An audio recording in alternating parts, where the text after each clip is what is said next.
तो आज हम पढ़ने वाले हैं NCERT geography classic chapter number 2 globe अक्षांश एवं देशांतर। तो आइए शुरू करते हैं। पिछले अध्याय में आप पढ़ चुके हैं कि हमारी पृथ्वी गोलाकार नहीं है। यह उत्तर एवं दक्षिण ध्रुवों पर थोड़ी चपटी तथा मध्य में थोड़ी उभरी हुई है। क्या आप कल्पना कर सकते हैं कि यह कैसी दिखती है? इस संबंध में जानकारी प्राप्त करने के लिए आप अपनी कक्षा में सावधानी पूर्वक ग्लोब को देखिए। ग्लोब पृथ्वी का लघु रूप में एक वास्तविक प्रतिरूप है। ग्लोब विभिन्न आकार एवं प्रकार के हो सकते हैं। बड़े ग्लोब जो आसानी से एक स्थान से दूसरे स्थान नहीं ले जा सकते, पॉकेट में रखने योग्य छोटे ग्लोब तथा गुब्बारे जैसे ग्लोब जिनमें हवा भरी जा सकती है एवं आसानी से एक स्थान से दूसरे स्थान ले जाए जा सकते हैं, ग्लोब स्थिर नहीं होते हैं।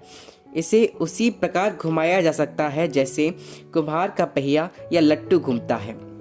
ग्लोब पर देशों, महाद्वीपों तथा महासागरों उनकी सही आकार में दिखाया जाता है।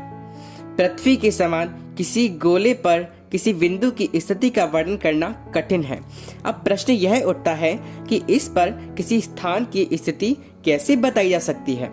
इसके लिए हमें कुछ बिंदुओं एवं रेखाओं के संदर्भ की आवश्यकता है। आप देखेंगे कि एक सुई ग्लोब में झुकी हुई अवस्था में स्थित होती है जिसे अक्ष कहा जाता है। ग्लोब पर वे दो बिंदु जिनसे होकर सुई गुजरती है उत्तर तथा दक्षिण ध्रुव है। ग्लोब को इस सुई के चारों ओर पृथ्वी की भांति पश्चिम से पूर्व की ओर घुमाया जा सकता है, लेकिन याद रखें इन दोनों में एक अंतर है। पृथ्वी पर वास्तव में ऐसी कोई सुई नहीं होती है। यह अपने अक्ष पर चारों ओर घूमती है जो एक काल्पनिक रेखा है। एक अन्य काल्पनिक रेखा भी ग्लोब को दो बराबर भागों में बांटती है जिसे विषुवत वृत्त कहा जाता है।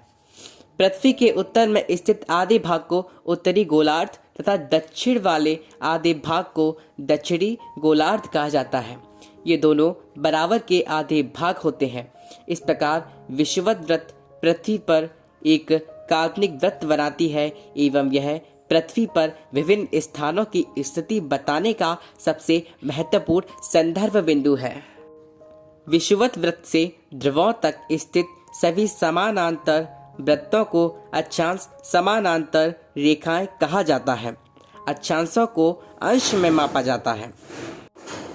विषुवत वृत्त शून्य अंश अक्षांश को दर्शाती है। चूंकि विषुवत वृत्त से दोनों तरफ ध्रुवों के बीच की दूरी पृथ्वी के चारों ओर के वृत्त का 1/4 है, अतः इसका माप होगा 360 अंश का 1/4 यानी 90 अंश। इस प्रकार 90 अंश उत्तरी अक्षांश उत्तर ध्रुव को दर्शाता है तथा 90 अंश दक्षिणी अक्षांश दक्षिण ध्रुव को। इस प्रकार विषुवत वृत्त के उत्तर की सभी समानांतर रेखाओं को उत्तरी अक्षांश कहा जाता है तथा विषुवत वृत्त के दक्षिण स्थित सभी समानांतर रेखाओं को दक्षिणी अक्षांश कहा जाता है। इसलिए प्रत्येक अक्षांश के मान के साथ उसकी दिशा यानी उत्तर या दक्षिण को भी लिखा जाता है। सामान्यतः इसे u डॉट या द u डॉट अक्षर से व्यक्त किया जाता है। उदाहरण के लिए महाराष्ट्र में चंद्रपुर एवं ब्राजील, दक्षिण अमेरिका में वेलो हॉरिजॉन्टे दोनों एक ही अक्षांश 20 अंश पर स्थित हैं, लेकिन चंद्रपुर विषुवत वृत्त के 20 अंश उत्तर में एवं बेलो हॉरिजॉन्टो विषुवत वृत्त के 20 अंश दक्षिण में स्थित है। इसलिए हम कहते हैं कि चंद्रपुर 20 डिग्री उत्तरी अक्षांश पर तथा बेलो हॉरिजॉन्टे 20 डिग्री दक्षिणी अक्षांश पर स्थित है। चित्र 2.2 से स्पष्ट है कि जैसे जैसे हम विषुवत वृत्त से दूर जाते हैं अक्षांशों का आकार घटता जाता है। महत्वपूर्ण अक्षांश समानांतर रेखा। विषुवत वृत्त 0 डिग्री उत्तर ध्रुव, 90 डिग्री उत्तरीय तथा दक्षिण ध्रुव, 90 डिग्री दक्षिणी के अतिरिक्त 4 महत्वपूर्ण अक्षांश समानांतर रेखाएं और भी हैं। ये हैं उत्तरी गोलार्ध में कर्क रेखा 23 सही 1/2 डिग्री उत्तरीय। सेकंड, दक्षिणी गोलार्ध में मकर रेखा 23 सही 1/2 डिग्री दक्षिणीय। थर्ड, विषुवत वृत्त के 66 सही 1/2 डिग्री उत्तर में उत्तर ध्रुव वृत्त।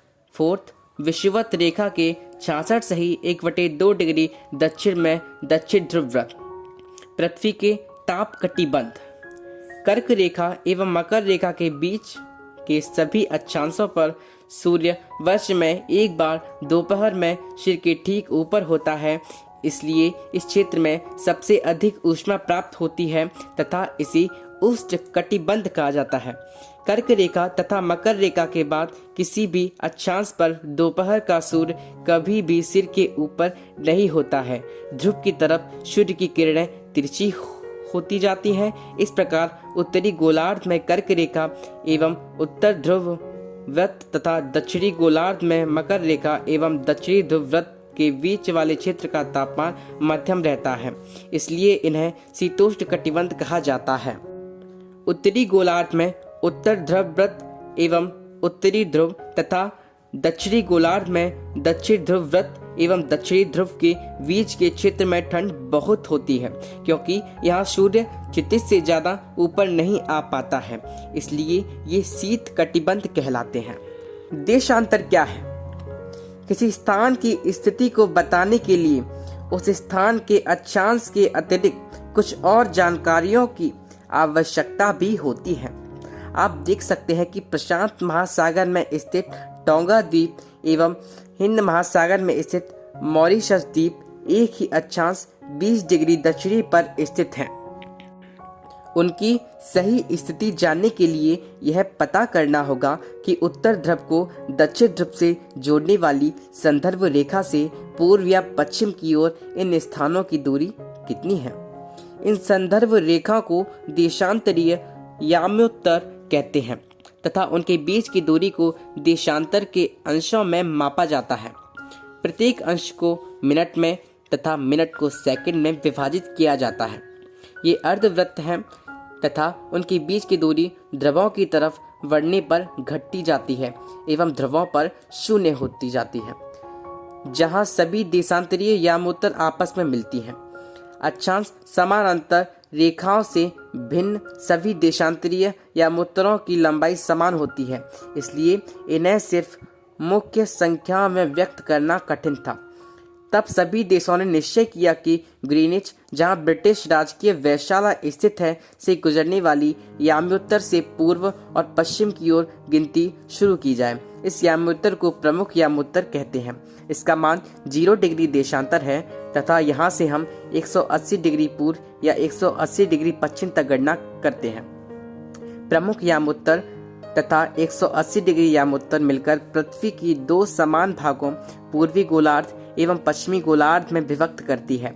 इसलिए किसी स्थान के देशांतर के आगे पूर्व के लिए अक्षर पू तथा पश्चिम के लिए अक्षर पा का उपयोग करते हैं। यह जानना रोचक होगा कि 180 डिग्री पूर्व और 180 डिग्री पश्चिम यामोत्तर एक ही रेखा पर स्थित हैं। अब ग्लोब पर अक्षांश समानांतर रेखाओं एवं देशांतरीय यामोत्तरों के द्वारा बनी ग्रिड को देखो। अगर आपको किसी स्थान के अक्षांश एवं देशांतर की सही जानकारी हो तो ग्लोब पर आप उस स्थान का पता आसानी से लगा सकते हैं।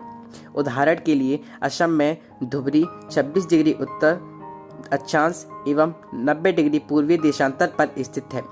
अब उस बिंदु को देखें जहां ये दोनों रेखाएं एक दूसरे को काटती हैं। यह बिंदु धुबरी की सही स्थिति होगी। इसको समझने के लिए कागज पर समान दूरी वाली क्षैतिज तथा ऊर्ध्वाधर रेखाएं खींचिए। चित्र 2.7। ऊर्ध्वाधर रेखाओं को संख्या 1, 2, 3, 4 से तथा क्षैतिज रेखाओं को क, ख, ग, घ, ग, ड़ अक्षरों से व्यक्त करें। जिन बिंदुओं पर ये ऊर्ध्वाधर एवं क्षैतिज रेखाएं एक दूसरे को काटती हैं, वहां कुछ छोटे वृत्त खींचिए। इन छोटे वृत्तों को अ, व, स, द तथा ध नामों से व्यक्त कीजिए। मान लीजिए कि ऊर्ध्वाधर रेखाएं पूर्व देशांतरों एवं क्षैतिज रेखाएं उत्तरी अक्षांशों को व्यक्त करती हैं। अब आप देखेंगे कि वृत्त आ, खा डिग्री उत्तरी अक्षांश तथा 1 डिग्री पूर्वी देशांतर पर स्थित है। अन्य वृत्तों की स्थिति ज्ञात करें। देशांतर और समय। समय को मापने का सबसे अच्छा साधन पृथ्वी, चंद्रमा एवं ग्रहों की गति है। सूर्योदय एवं सूर्यास्त प्रतिदिन होता है। अतः स्वाभाविक ही है कि यह पूरे विश्व में समय निर्धारण का सबसे अच्छा साधन है। स्थानीय समय का अनुमान सूर्य के द्वारा बनने वाली परछाई से लगाया जा सकता है, जो दोपहर में सबसे छोटी एवं सूर्योदय तथा सूर्यास्त के समय सबसे लंबी होती है। ग्रीनिच पर स्थित प्रमुख याम्योत्तर पर सूर्य जिस समय आकाश के सबसे ऊंचे बिंदु पर होगा, उस समय याम्योत्तर पर स्थित सभी स्थानों पर दोपहर होगी। चूंकि पृथ्वी पश्चिम से पूर्व की ओर चक्कर लगाती है, अतः वे स्थान जो ग्रीनिच के पूर्व में हैं, उनका समय ग्रीनिच समय से आगे होगा तथा जो पश्चिम में हैं, उनका समय पीछे होगा। चित्र 2.8। समय के अंतर की दर की गणना निम्नलिखित विधि से की जा सकती है।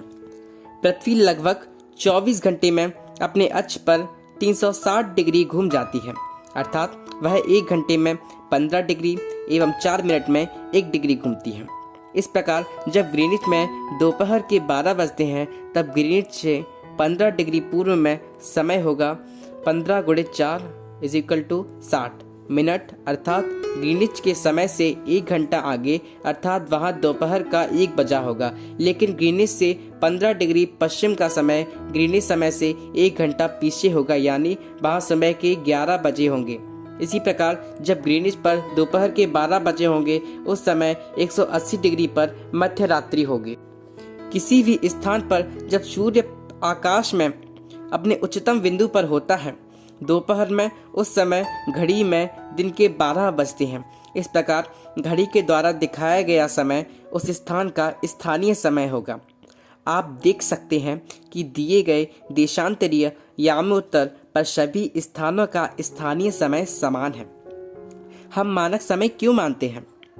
अलग अलग यामोत्तर पर स्थित स्थानों के स्थानीय समय में अंतर होता है।